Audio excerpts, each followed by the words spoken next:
Opening. Confession in the dark. I no longer know for whom I write these words, nor what purpose they may serve. Perhaps it is only for myself, a frail attempt to resist the dissolution of memory. Perhaps it is a final struggle to cling to the last shards of humanity before they are devoured by the hoarse laughter echoing from the void. I once bore a name, a title, an honor carved in blood and steel, offered to the Imperium of mankind. I once was an Astartes, one of the Emperor's chosen sons, forged into a weapon of perfect war. That was truth, at least until the darkness began to whisper. When I summon the memory of those glorious years, I feel them drift away, so distant that they might have belonged to another man. The image of ceramite armor gleaming in the sun of forgotten worlds, the war hymns resounding in sanctuaries and across blood-soaked battlefields, all of it has grown dim, like a dream remembered through the haze of centuries. I once believed with absolute conviction in the Emperor, in our mission to enlighten the galaxy, in the cruel doctrine that the suffering of billions was a necessary cost for humanity's ascension. That belief once burned brightly in my chest. Now, I can only laugh at its futility. They say, "None are more damned than those who once thought themselves holy." I am living proof of those words. As I inscribe these first lines in the darkness, my hands are no longer hands. Fingers that once clutched the grip of a bolter and the teeth of a roaring chainsword have become jagged, crystalline growths, sharp as shattered glass. They tap against steel to shape these cold words. Each strike brings back the memory of when I stood proud among my Iron Lord's brethren, armored shoulder to armored shoulder, chanting battle litanies as one. Now only I remain the renegade, the deserter, the traitor who bartered his soul to the very forces he had sworn to destroy. Perhaps one might ask, why did I betray? Why would an Astartes chosen, tested, and remade to be unbreakable surrender? The answer is both simple and terrifying. I was afraid, not of death. We are bred to meet death on the battlefield.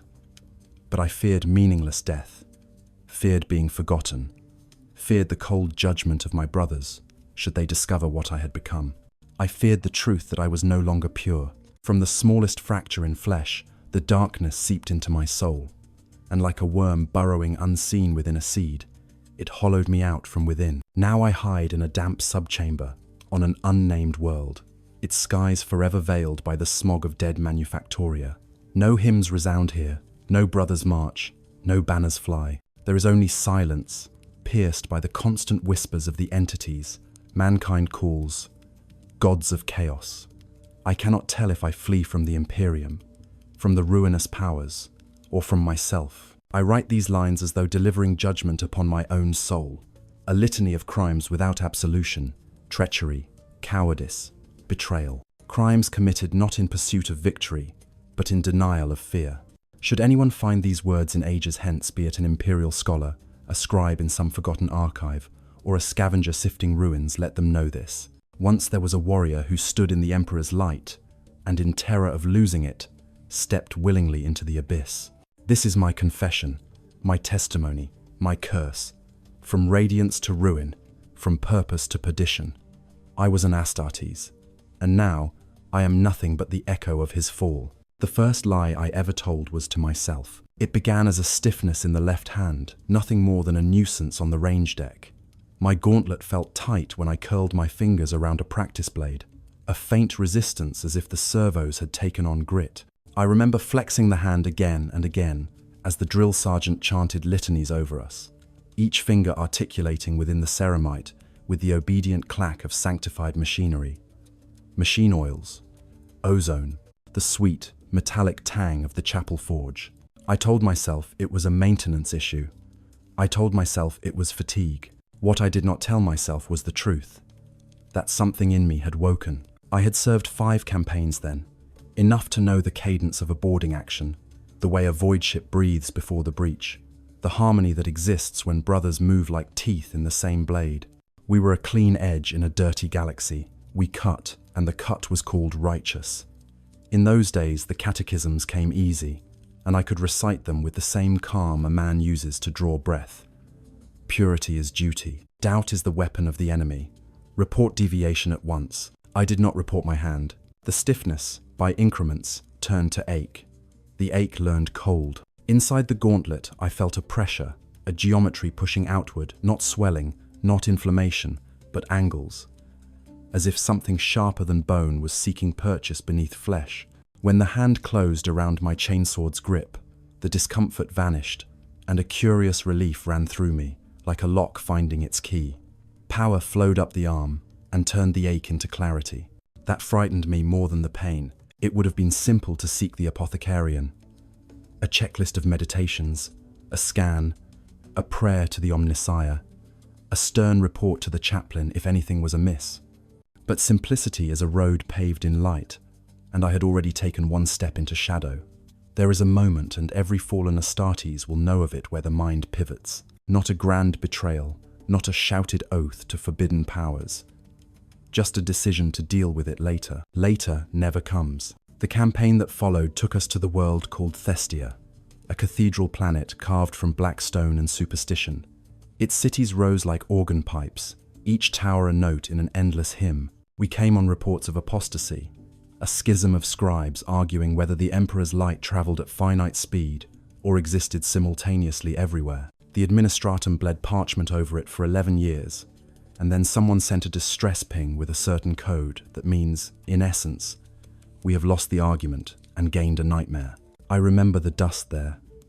It was fine as ash, drifting from the frescoes where the saints' faces had been scraped clean. The populace gathered on the processional steps to watch our thunderhawks descend. They did not sing. They held their breath like people listening for footsteps at the door. Our captain called us to line, and the chaplain intoned the litany of unmasking. I mouthed the words, felt the stiffness pulse in time with each syllable. When my gauntlet flexed, I thought I heard something else beneath the vox choral. A counterchant, more measured, less emotional, a series of statements about structure and angle and sequence. We entered the basilica. Astartes see what others miss. We are trained to read the world like scripture. The pillars were wrong. That was the first conclusion. Their fluting did not echo the pattern of the nave. Their spacing grew narrower as they approached the altar, then wider, then narrower again, establishing a rhythm that refused to resolve. The floor tiles shifted grain, as if the quarry had yielded marble that changed its mind halfway through. At the center of it stood the high preceptor, a man whose eyes had been sewn shut with golden wire, and around him knelt penitents in hoods, each motionless, each shuddering as though small, rhythmic knives sawed at their insides. The preceptor spoke. "The emperor is pattern," he said. "The pattern is truth. All else is weather." The chaplain answered by igniting his Crozius. His sermons rang iron. Heresy named. Heresy slated for erasure. But even as we advanced, the hoods rose, and beneath them, their faces were mapped with thin, glimmering lines, like star charts burned into skin. Their teeth were etched.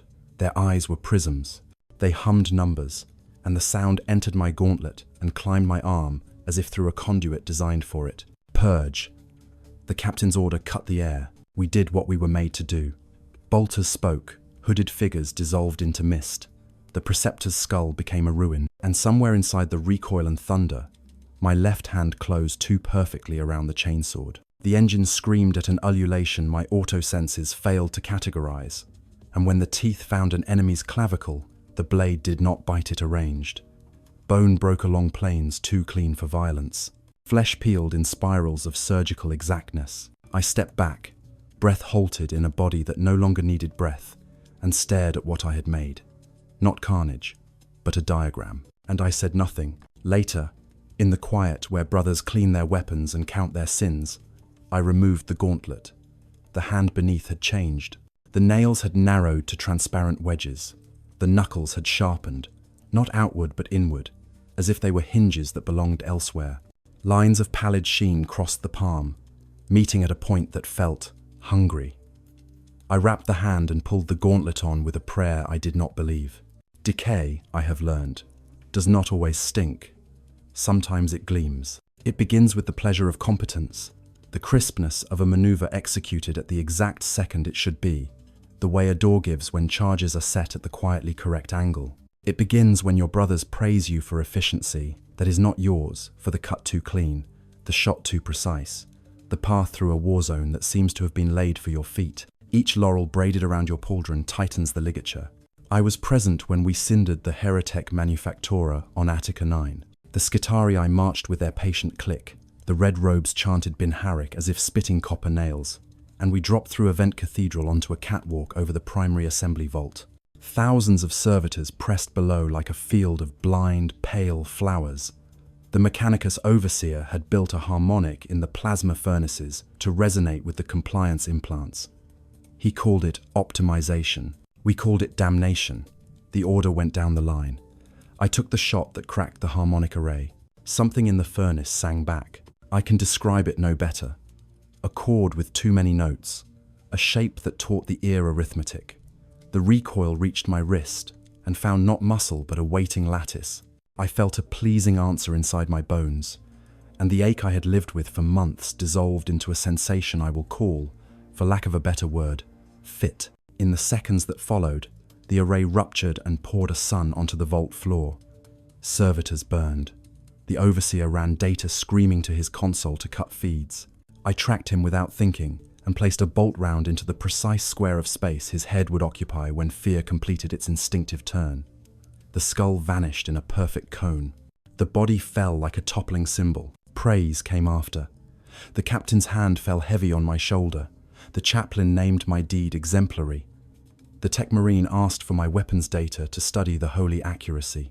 I gave them the machine spirit's logs and kept the other log for myself, the unholy one written in tendon, phalanx, and the hum behind the hum, and when I should have spoken, when any true son of the Emperor would have surrendered himself to judgment, I remained silent. Sin metastasizes through silence. I have been asked, yes, by interrogators both real and remembered, whether I heard whispers then, whether my dreams were populated by masked figures holding out gifts wrapped in flayed skin, whether I met a regal champion under a midnight banner whose gold trim crawled like fireflies. I did not. Those theatrics came later. The origin was quieter. It smelled of machine grease and starstone and clean parchment. It anonymized its steps. It wore my own competence as its disguise. I began to notice patterns in after-action reports, casualty distributions that obeyed ratios that felt inevitable, fracture lines through hive stacks that could be predicted with minimal input, the way prayer wheels spun fastest in crosswinds. These things had always existed, of course. The universe is not chaos, no matter what we name it, but the rightness of them drew my eye like gravity. Our librarian called my observations useful. The tactical board glowed with my extrapolations. We won engagements we should have lost. A brother clasped my forearm and said, "You think like the enemy." I smiled, a human-trained reflex, and felt my left hand's bones join the grin. At night, at pseudo-night, in the hour a strike cruiser permits to mimic rest, I unsealed the gauntlet and watched the hand think. That is what it seemed to do. The lines on the palm shifted in increments, so small they hurt to follow. The nails grew and then receded based on nothing I could perceive. When I pressed the fingertip to the armored wall, the tip flexed and flattened, becoming a plane that matched the wall's micro-warps. I lifted it and saw the faintest hex of sheen where I had touched, a ghost print like frost. I whispered the litany of absolution. My throat made sound, my chest made air. None of it meant anything at all. The first brother who suspected was Ariston. He was older than me by a century, wearied but unbowed, the kind of warrior whose scars have started to tell stories on their own. He was also, inconveniently, kind. We were securing a reliquary on Ilex Prime, purging the galleries of autoquills that had developed a taste for blood, when one of the barbed pens arced from the gloom at my face. I caught it with my left hand. It should have cut to bone.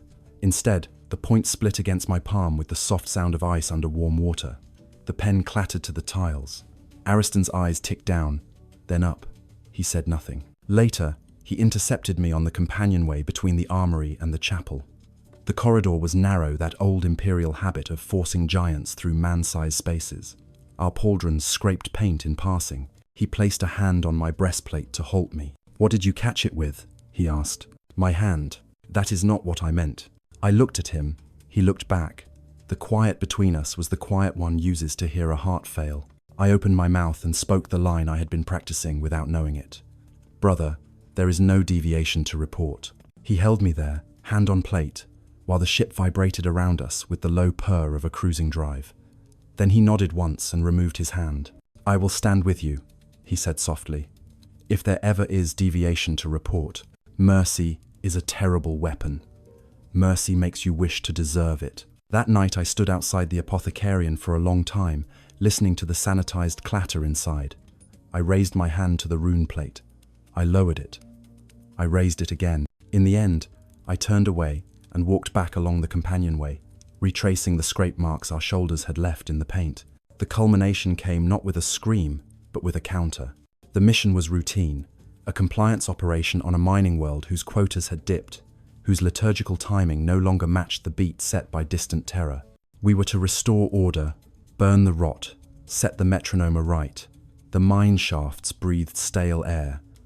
The administrators smiled with lips as thin as paper cuts. They wanted to please us. They wanted us to leave. Inside shaft, Black 17, we found the first bodies. The torsos had been twisted into bowed shapes that matched the mine's arches exactly. The ribs formed Gothic OGs. Eyes had been replaced with small, multifaceted stones that glittered, not with life, but with recognition. When our lamps struck them, the reflections did not scatter. They aligned. "Fragmentary warp transmutation," the apothecary said, striving for calm. "Primary euthanasia advised." The captain gave the order. Ariston and I advanced to perform the mercy. I aimed. I meant to pull the trigger. The eyes looked at me, not pleading, not accusatory, merely measuring. Something in my left palm thrummed like a plucked wire. For a heartbeat, the world lost its edges and became only planes. The void was not void, but the absence between tessellations. I fired late. Ariston fired on time. His round did its work. Mine shattered a stone eye. Light bled instead of fluid. It hit my glove, and the glove drank it. Through the armor, into the skin, into the bone, into the point in the palm where all the lines met. The lines rearranged. I knew they rearranged because I felt the relief of correct answers being written. No one saw. I saw. I told myself I would speak when we reached the surface, after we had sealed the shaft and sung the rite and eaten the unit meal, and told one more joke in bad taste, because laughter keeps the dark at arm's length. I told myself a dozen, 100 laters. I told myself a rosary of laters. I did not speak. Decay grows bold when it goes unchallenged. The hand learned tricks. It could catch heat and turn it, drink shock and return it, make edges where none were. In a skirmish against feral cultists in the Habgirders, a blade bit for my neck. I put up my left forearm, and the blade slid harmless along a facet that had not existed a blink earlier. My counterstroke took the cultist from sternum to shadow, with a geometry so pure the wound could have been printed. Afterward, I vomited in my helm and said it was the smell. There are thresholds every legion keeps, beyond which brothers do not walk alone. I crossed one of them in that season without telling anyone I had done so. I found myself searching shrines for depictions of saints holding crystals, saints whose halos were not circles but 8-pointed stars. I counted paving stones. I tapped railings to hear whether they answered back in prime or composite. I began to avoid Ariston, and it broke something in me to do so, because I wanted him near in the way a man desires cold water and shade. But love is leverage, and I had given the enemy enough. I practiced a new litany in the mirror behind my visor. Smile, nod, speak the words, make the sign, do not bleed numbers when you pray. It worked until the day it did not. We were granted a shore leave interval on an orbital way station, whose only virtues were warmth and food not extruded from a tube. Brothers tell stories then. They shed their helmets and their voices grow rough with joy. The chaplain pretends not to hear the coarser tales. Laughter scrapes rust from old gears.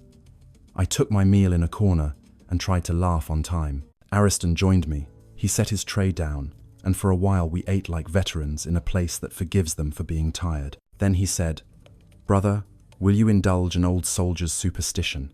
I nodded. "Let me see your hands." I knew a moment like that would come. Of course I knew. I could have begged off. I could have joked. I could have stood and left. Instead, I removed the right gauntlet, placed the hand on the table. He smiled.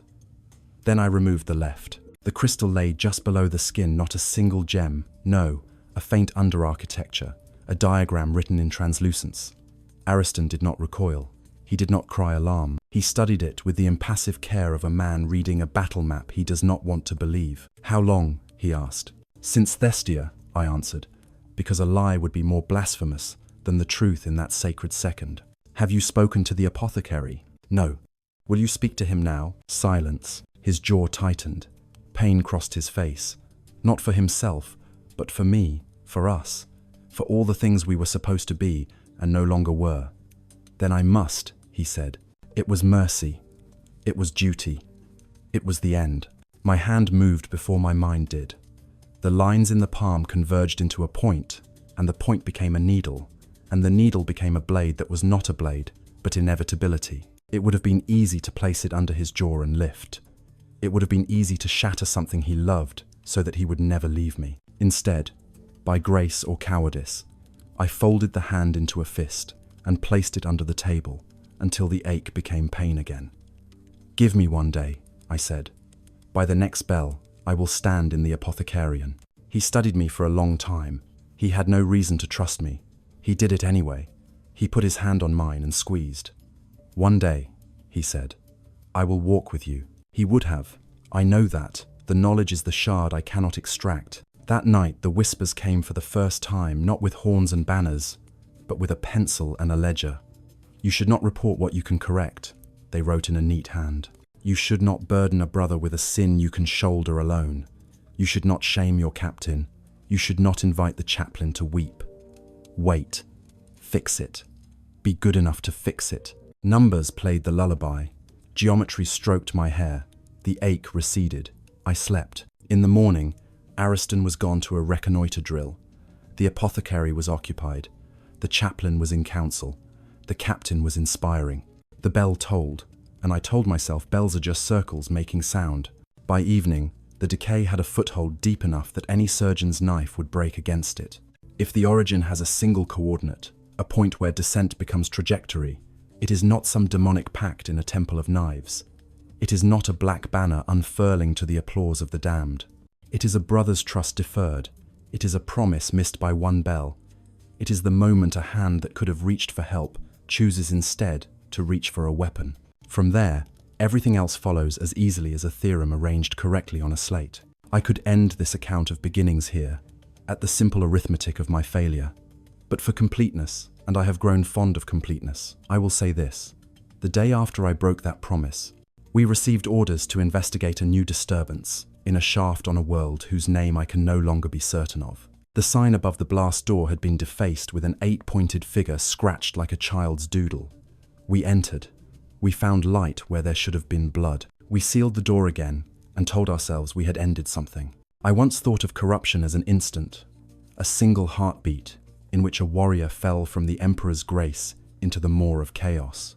But the truth, the crueler truth, is that betrayal is not a fall. It is a slow descent, a spiral staircase, where each step feels small, almost harmless, until you look back and realize you can no longer see the light above. The shaft at Black 17 was not the end, only the opening of a wound that refused to close. When the crystal lodged itself in my palm, I convinced myself I could control it.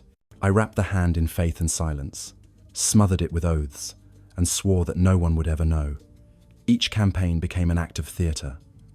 I played the loyal son while the rot coiled tighter within. At first, I told myself I was protecting my brothers. What purpose would it serve to reveal my mutation? They would not understand. They would kill me, swiftly and without hesitation, as was their duty. Better to fight on, to keep my secret, to wield my corruption as a weapon against the very enemies who had birthed it. If I slew enough heretics, if I burned enough cults, perhaps my silence would be forgiven. But chaos is patient. It does not demand worship in the beginning.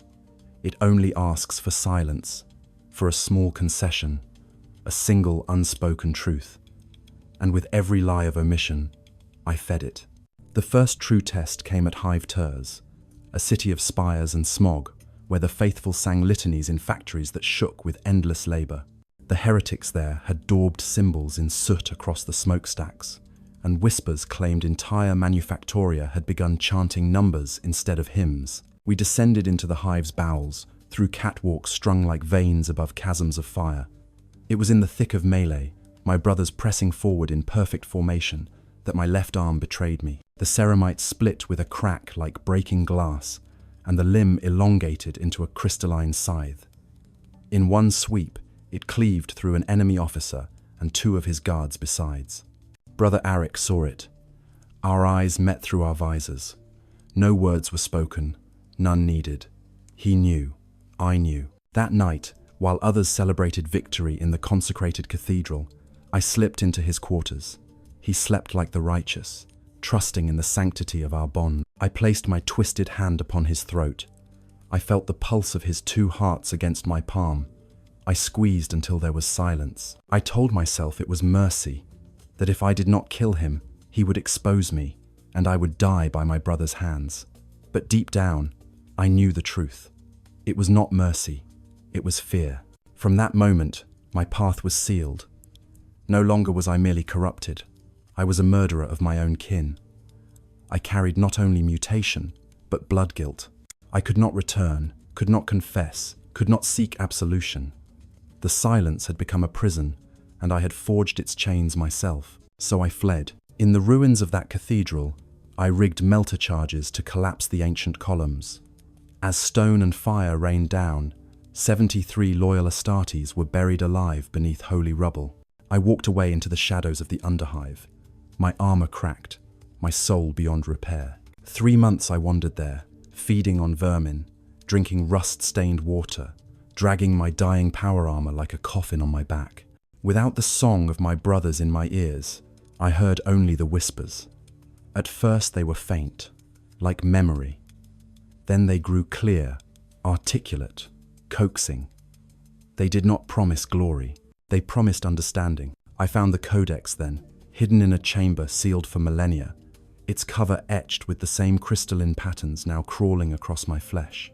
When I touched it, I felt recognition, as though the book had been waiting for me. Its pages spoke of transformation as destiny, of flesh as equation, of warriors who hid their corruption until desperation drove them into the arms of gods who welcomed all things broken. And in its lines, I found my own name, my own story, written long before I was born. That was the moment I understood the true nature of damnation. It is not a sudden fall, not a thunderous plunge into darkness. It is inevitability. It is the realization that the path was laid before you long ago, and every choice you thought was free was merely another step into the abyss. I had become what I once hunted. I was no longer a son of the emperor, but carrion for the gods. And still, some part of me clung to the lie that I could resist, that if I understood the corruption, I could master it, that I could wield the dark without being consumed. That was the cruelest lie of all. I had fled the light, but the dark did not devour me all at once. It welcomed me slowly, like a patient beast circling prey already caught in its jaws. The underhive was my grave and my cradle. My armor faltered, its machine, spirits whined in protest, their litanies of maintenance unanswered.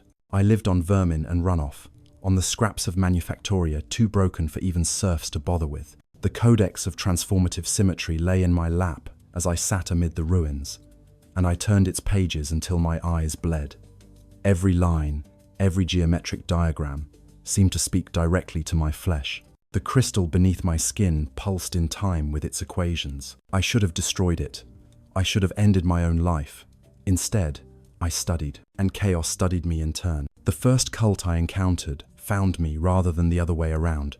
They had gathered in the depths of a reactor shaft, a pathetic collection of miners and outcasts, with knives of scrap metal and faces branded with crude sigils. They saw me a towering silhouette in battered ceramite, my arm half crystal, my helm cracked but still glowing faintly red.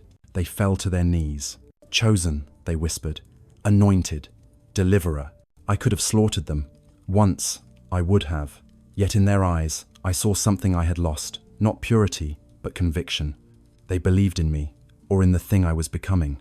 And I, who had fled my brothers, who had murdered loyalty in its sleep, felt a hunger for belief greater than my hunger for food. They offered me sustenance, weapons, fragments of knowledge stolen from forgotten Mechanicus vaults. In exchange, I read from the codex to them, chanting equations they could not understand. They writhed in ecstasy, as their bodies convulsed under the cadence of impossible mathematics. Some died foaming at the mouth, others rose, changed. And I felt pride. That pride was the last remnant of my humanity. The Black Legion came as inevitability. I sensed their arrival before I saw their ship. The warp currents bent around the underhive, pulling at my crystalline nerves like a tide. My cultists trembled as if they heard thunder underground. And then, above the wastelands, a ship descended, its hull, black as void, its trim gold, its prow adorned with the 8-pointed star. The despoiler's heralds had come. They did not ask who I was. They already knew. Chaos needs no introductions. It recognizes its own. Their champion dismounted first, a warrior whose face was split down the middle, half human, half demonic, 2 voices in one throat. He approached me while my followers groveled in the dust. His armor was midnight black, fused with flesh in patterns more deliberate than my crude mutations. Trophy racks clattered with skulls that whispered faint prayers to gods long dead. "You resist even now," he said, studying my crystalline arm with hunger. "After all you have lost, after all you have done." "I seek mastery," I told him, "not servitude." His laughter was a discordant chord, 2 voices clashing like blades. "There is no mastery without submission, brother. The gods grant power only to those who kneel. And what makes them different from the Emperor?" I spat. His expression darkened, but his smile remained. "They do not lie about their nature. They do not demand purity while throned upon mountains of mutation and psychic fire. Look at yourself. Would the Emperor not execute you for what you are? The gods celebrate it." His gauntlet pressed against my helm, and I felt the resonance of the warp vibrate through my skull. "Kneel, or die unmourned." I knelt, not out of devotion, but out of fear. Out of the same cowardice that had driven me from my brothers, that had guided my hand to Aric's throat. I knelt because I no longer believed in redemption. I knelt because survival had replaced faith. "I pledge myself to the long war," I said, the words tasting like ashes. "To the Black Legion." "Rise," the champion commanded. "The name you bore is no more. The gods will name you anew when you prove worthy." And with that, I was no longer Raylan of the Iron Lords.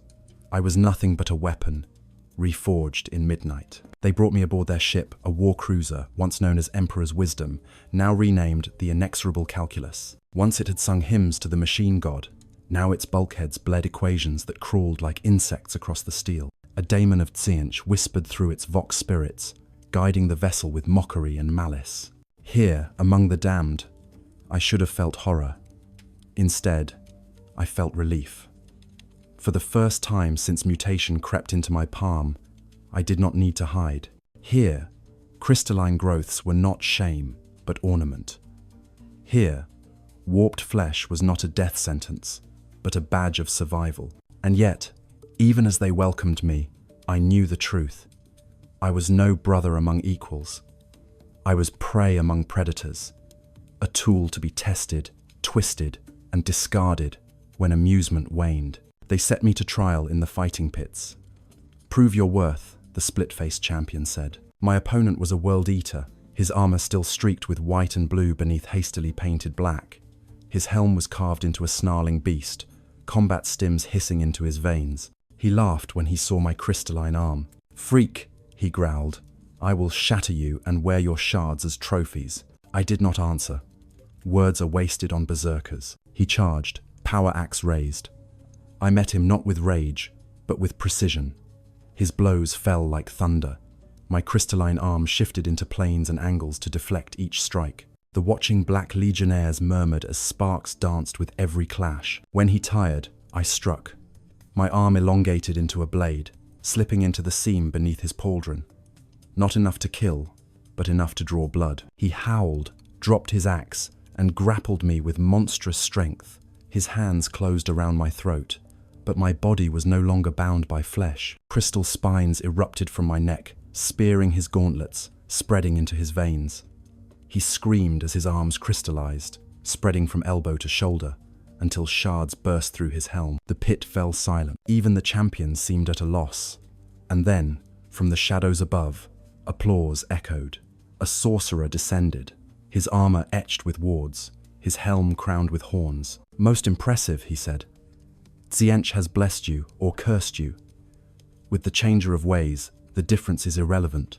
He introduced himself as Zaphon, arch-sorcerer of the 15th Talon. He took me as his subject, his experiment, his living proof of the Codex's truth. The years that followed blurred. In the warp, time is a cruel jest. Days and centuries bleed together like ink on wet parchment. Under Zaphon's eye, I became both apprentice and specimen. He carved equations into my flesh, subjected me to rituals that twisted my form, tested how far crystal could grow before mind gave way to spawnhood. But I endured. I endured because I clung to the idea, the lie that I was different.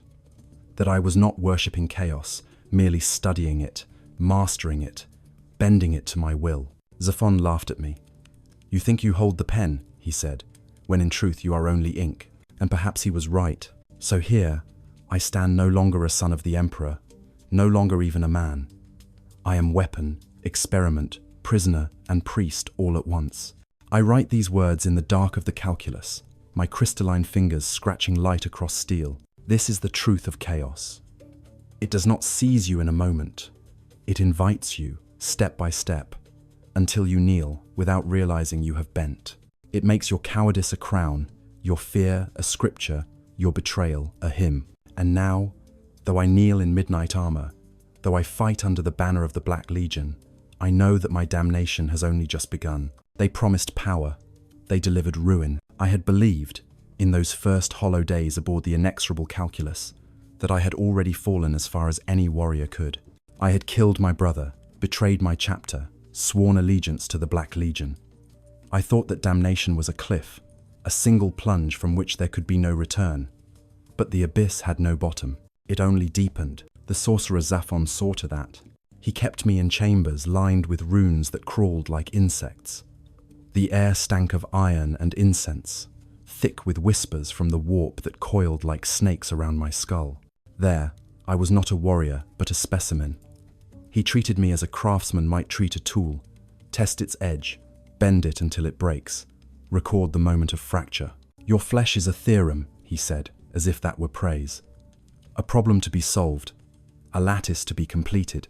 He would carve me open with blades of warp light, only to watch the crystalline structures within knit themselves into new patterns. He would chant equations over me until my body sang in harmonic resonance, shattering glass and bone in the chambers around us. He fed me warpstone dust, demonic ichor, the liquefied remains of other experiments, each time observing, recording, testing. I endured, because endurance is what Astartes are made for.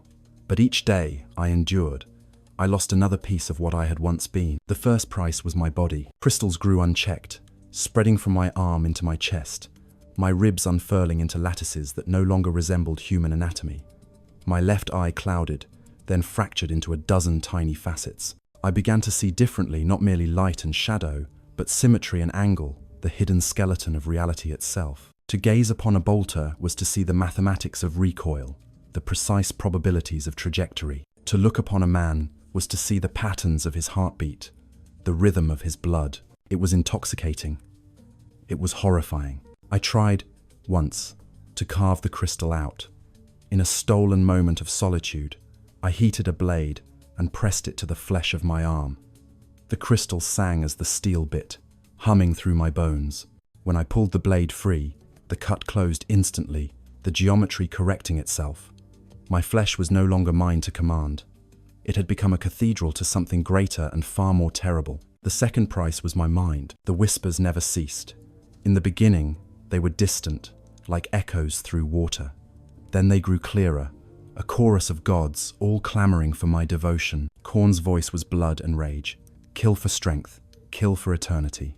Slaaneish's voice was silk and venom. Surrender, taste ecstasy beyond measure. Nurgle's voice was rot and warmth. Decay is love, decay is life. Tsiench's voice was numbers, endless and sharp. You are not corrupted, you are corrected. But beneath them all, softer, colder, more patient, was another voice. One that did not shout or seduce, but whispered in equations. Symmetry, pattern, balance. It spoke of a truth that predated even the chaos gods, of a lattice older than the warp itself. It told me I was not falling, I was returning. That was the most terrifying voice of all, because part of me believed it. The third price was my brothers. If the Black Legion could be called brothers at all. Among them, I was both weapon and pariah. Some saw me as favored, blessed with mutation that gave me resilience and power. Others spat and called me abomination, fearing that my form was less devotion and more aberration. I killed many who doubted me in the fighting pits, or on battlefields where accusations were silenced by bolt of fire. But in truth, I had no kin. Even among traitors, I was alone. Zaphon encouraged this isolation. "You are beyond them," he whispered as he carved new sigils into my skin. "They cling to gods who mock them. You are something else, a vessel for the great equation." I did not know if he meant to flatter me, or if he truly believed. But it did not matter. Either way, I was his masterpiece. The cost of transformation is not paid in a single coin. It is taken piece by piece, until you forget you were ever whole. The man I had been, Raylan, of the Iron Lords, was gone. His name was a corpse. His loyalty was ash. His flesh was unrecognizable. His thoughts no longer his own. And yet, some shard of him lingered, buried deep in the crystal lattice of my soul. He watched as I tore through Imperial lines, as I shattered Titan armor with crystalline tendrils, as I spread corruption like wildfire across worlds. He watched, and he wept, and he knew that he could never die. That was the true price. Not the body, not the mind, not even the soul. The true price of chaos is awareness. Awareness that you are damned. Awareness that you chose it. Awareness that no matter how deep you sink, some part of you will always remember the light you abandoned. That part of me is still here, clawing uselessly at the walls of this crystalline prison, screaming into the void where no one will ever hear. And I know I will never be free. They call it the Long War, eternal struggle, endless battle, the ceaseless defiance of the false emperor. But war implies purpose. Long implies measure. What I found, after centuries clad in blackened ceramite and crystal, was something far worse. Hollow repetition, slaughter without meaning, the eternal gnawing of hunger dressed in banners and oaths. The Black Legion told us we fought for glory. The truth is, we fought because we no longer knew how to stop. My first campaign as one of them was Alaxis Prime. The warband descended through a warp storm that veiled us from Imperial auspex. 500 traitor marines against a world of billions. Impossible odds by any measure. But chaos thrives on impossibility. We struck the forge complexes like hammers into glass. I was hurled from the calculus without drop pod or transport, my crystalline body enduring re-entry like a meteor. I hit the ground in a crater of shattered ferrocrete and rose as fire licked from my limbs. The defenders broke ranks when they saw me unfold into a forest of spines, each shard pulsing with stolen heat. They fired, and I absorbed. Their beams became mine. Their plasma blasts bent into growths that erupted around them. I impaled men by the dozens, their bodies flowering into crystal husks that twitched and sang before silence claimed them. Through their eyes, I saw the battlefield as 1,000 mirrors. Through their ears, I heard the screams of their families as they fled. The Black Legion hailed me as a weapon of the gods. But I knew, even then, that I was no champion. I was a plague. Campaign followed campaign. Hive worlds drowned in crystal forests that grew from corpses. Manufactoria twisted into perfect geometric mazes, traps of flesh and glass. Titan engines I infected turned their weapons on one another before collapsing in shards, their machine spirits screaming through vox channels like children lost. Everywhere I walked, symmetry spread. Every world became a canvas. Every life a line in the lattice. And yet, there was no glory, only hunger. The Long War is built on promises. Promises of victory, of vengeance, of the Imperium's collapse. I marched under those promises for centuries. We won battles, we lost battles. Worlds fell, and worlds were reclaimed.